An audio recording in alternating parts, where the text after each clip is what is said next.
Jesus prayed out loud once, just once, in a way his disciples could hear. This is what he said. We are in the final hours before the crucifixion. The Last Supper is over. The washing of the feet has happened. Judas has already left the room. And Jesus does something he has never done before. Not like this. He lifts his eyes to heaven, and he prays, out loud, in front of all of them. Theologians call this the high priestly prayer. It is the longest prayer of Jesus recorded in any gospel, and it is prayed not for himself, but for them, for his disciples, for us. If you want to know what was most on the heart of Jesus in the final hours of his life, this is it. This is what he was thinking about. This is what mattered most. Jesus begins with a definition, not a request. A definition. He says, "This is eternal life, that they know you, the only true God, and Jesus Christ whom you have sent." Stop there. Because this is one of the most radical sentences in the entire New Testament. Eternal life is not defined as going to heaven when you die. Eternal life is not defined as following the rules correctly. Eternal life is not defined as achieving moral perfection. Eternal life is defined as knowing God. The Greek word is ginosko, which means to know through experience, through relationship, through encounter. Not to know about, to know. The difference between knowing about Paris and having lived there. The difference between reading about a person and being loved by them. Jesus is saying, the goal of the entire Christian life, the thing that lasts forever, is not an achievement. It is a relationship, and it begins now, not after death, now. Every moment of genuine knowing, of real encounter with God, is already eternal life. Already. Then Jesus does something extraordinary. He says, "I am praying for them, not for the world, for them. The ones you gave me, the ones who kept your word, the ones who know that everything I have comes from you." He is praying for specific people, by name, at the most important moment of his life. Think about what it means to be prayed for, not prayed about.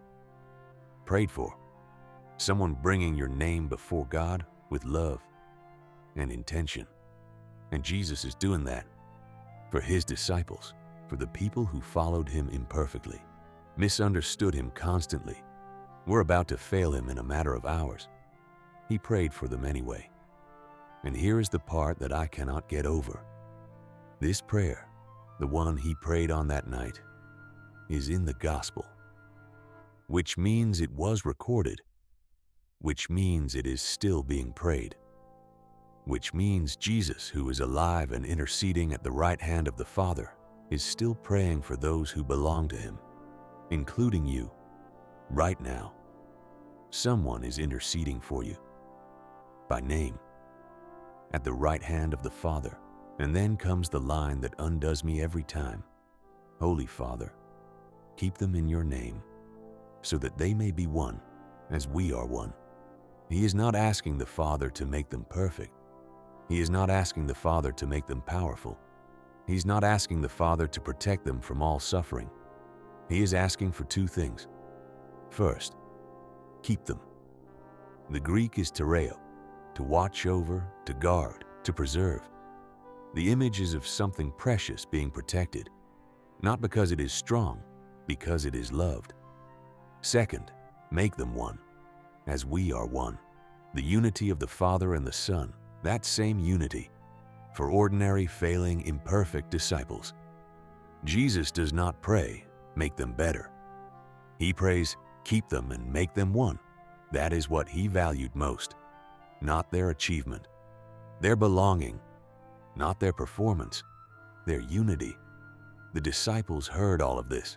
They sat there and listened to Jesus pray for them, with full knowledge of what was coming, the arrest, the trial, the cross, and he prayed for them. I think about Peter sitting there, a few hours away from denying Jesus 3 times. And Jesus is praying, "Father, keep him." I think about Thomas sitting there, a few weeks away from his great doubt. And Jesus is praying, "Make them one." They did not deserve this prayer. None of them did. Neither do we. That is precisely the point. This prayer was not prayed because the disciples earned it. It was prayed because Jesus loved them. And that love, unlike their faithfulness, did not waver. Whatever you are carrying into this week, whatever distance you feel between you and God, whatever failure is still echoing in your memory, someone has prayed for you, by name, with love, on the night that mattered most. And that prayer is still being heard. Thank you for being here. It genuinely means the world. Peace be with you. See you next Sunday.